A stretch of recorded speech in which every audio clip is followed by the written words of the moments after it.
투자자 여러분 안녕하십니까? 이 영상에서는 비트코인 차트 간단히 보겠습니다. 비트코인은 펀더멘털이 없는 자산입니다. 그러다 보니까 기본적 분석은 불가능해요. 결국 제가 생각했을 때 비트코인 분석은 차트밖에 없습니다. 차트밖에 없고, 그리고 나머지 뭐 스토리가 있는데 저는 스토리는 모르겠고 그냥 차트만 한번 보겠습니다. 비트코인 캔들 차트 월봉입니다. 월봉 보니까 저는 비트코인을 어떻게 보고 있냐면 2019년 2월부터 1파 상승이라고 보고 있습니다.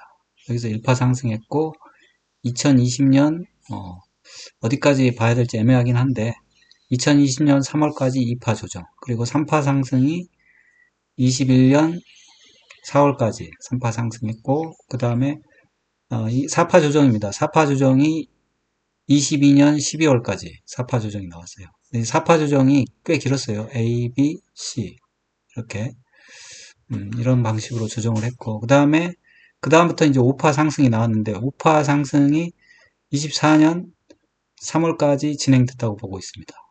근데 그 5파의 5의 1, 5파 상승이 5개 파동으로 이루어졌어요. 5의 1, 5의 2, 5의 3, 5의 4, 5의 5. 그래서 이제 5파 상승이 끝났거든요. 그러면 토탈로 2019년부터 상승한 이 비트코인 상승 파동이 마무리가 된 겁니다. 24년 3월부로.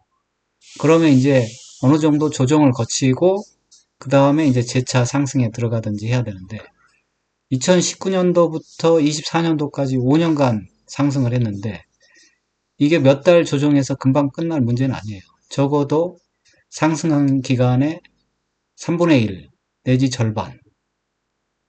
그럼 앞으로 지금 뭐 수개월 조정을 하긴 했어요. 벌써 한 5개월 정도 조정했는데 앞으로도 1년 반 이상 조정이 계속될 수도 있습니다. 뭐 그런 측면에서 비트코인 투자 조심해야 됩니다. 지금은 조정 장세라고 봐야 돼요.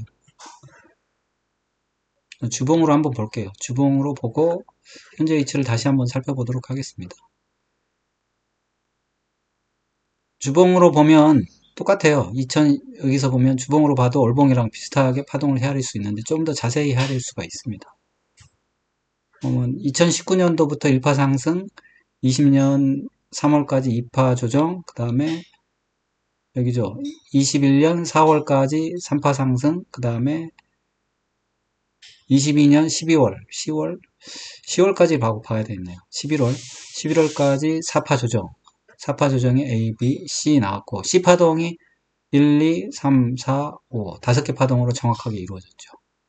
그래서 C 파동이 나왔고, 근데 그 다음에 이제 5파동이 22년 11월부터 1파 5의 1, 23년 3월까지 5의 1, 그 다음에 5의 2, 짧게, 여기가 23년 7월이죠. 7월까지, 그리고 23년 9월까지 5의 2, 그 다음에 24년 1월까지 5의 3, 또 짧게 24년 1월, 그러니까 2월 정도죠. 2월까지 5의 4, 그 다음에 5의 5가 24년 3월. 올해 3월에 5의 5가 끝났습니다. 이 5파동이 끝난 거예요. 그 다음에 이제 조정에 들어가는데, 지금은 조정이 물론 A, B, C 이런 식으로 이제 지그재그로 나타날 수도 있는데, 지금은 지그재그라기보다는, 그렇죠. 일단 어느 정도 그 플랫한 구간을 만들면서 주가를 위아래로 흔들면서 팔아먹는 천정을 형성하는 구간이 되겠습니다. 박스권 비슷하게 되는 거예요. 그러면 한번 이거를 일봉으로 볼게요. 일봉으로 봐도 똑같습니다. 일봉으로 보면 23년 여기 22년 11월이 이제 5파동 시작점이고, 또 23년 6월까지 1파 5의 1, 그 다음에 5의 2가 23년 9월, 5의 2, 5의 3이 24년 1월 10일, 5의 4가 24년 1월 24일, 그 다음에 5의 5가 24년 3월이고, 지금은 어느 정도 사실 지붕을 계속 형성하는 구간이에요. 지붕을 형성하면서 사실 고점이 계속 낮아지고 있어요. 고점이 낮아지고 저점이 낮아지는데, 지난번처럼 확 빠지지 않는 이유는 여기서 지금 물량을 털고 있기 때문에 이렇습니다. 변동성을 주면서 지금 지붕을 형성하는 순간이에요. 근데 지붕 형성이 어느 정도 되고 나면 확 빠질 겁니다. 그거는 뭐 주식을 하시는 분이면 SK 하이닉스 보면 알 거예요. SK 하이닉스도 지붕을 형성하는 기간을 일정 기간 뒀다가 한꺼번에 빠집니다. 그래서 지금은 상당히 조심해야 될 때요. 극히 조심해야 되고 이걸 박스권 매매로 접근하는 게 좋습니다. 지금 하락 마인드는 가지고 있어야 돼요. 하락 마인드 없이 그냥 덤볐다가는 큰일 날 수가 있습니다.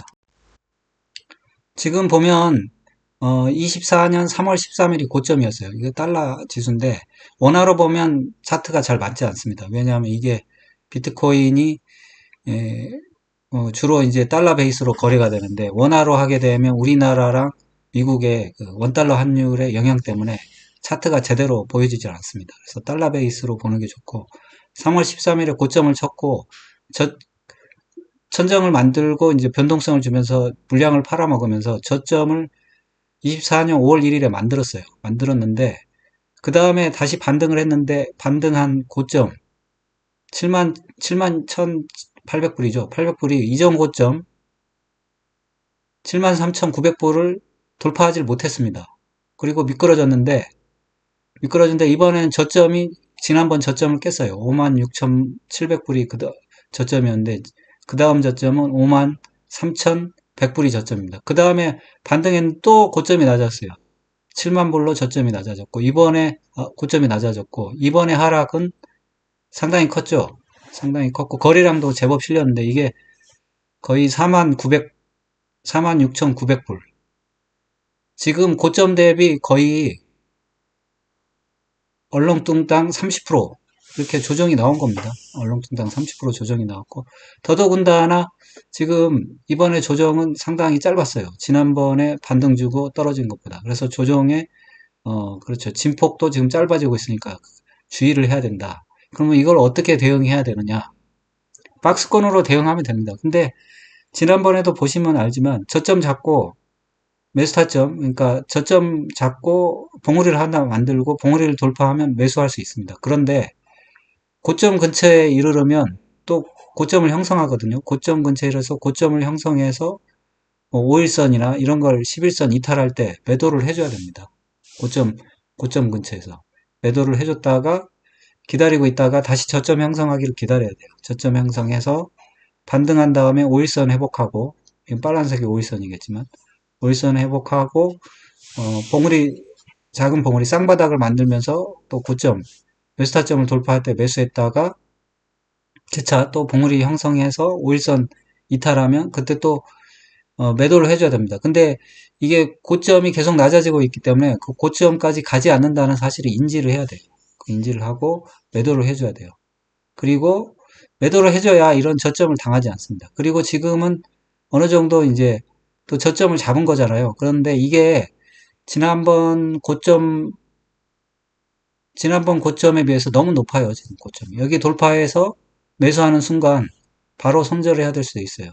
그렇지만 그렇게 해야 됩니다. 지금은 매수 타점이 얼마냐면 63,000불이냐. 언제 형성된 거냐면 24년 8월 8일에 형성한 8월 8일이 그렇죠.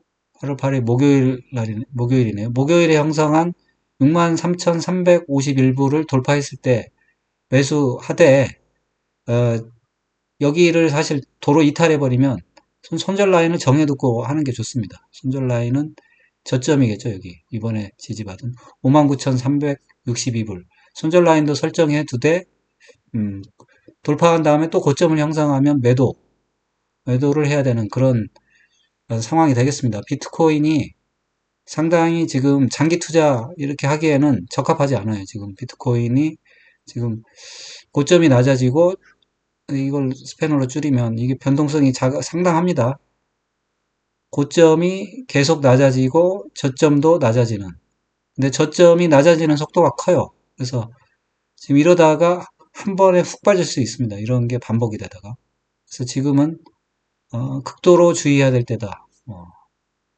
한마디로 말하면 손 털고 나와도 됩니다. 일단은 절반은 팔으시고 나머지 가지고 박스권 매매를 해야 당하지 않을 수 있습니다. 비트코인 비트코인이 이렇게 지붕을 형성하면서 이게 매도가 나오는 거 보면 전 세계 유동성도 이제 끝을 다하는 게 아닌가 싶습니다. 네, 이상입니다. 여러분의 응원이 영상 제작에 큰 힘이 됩니다. 좋아요, 구독, 알림 설정 꼭 좀 부탁드립니다. 감사합니다.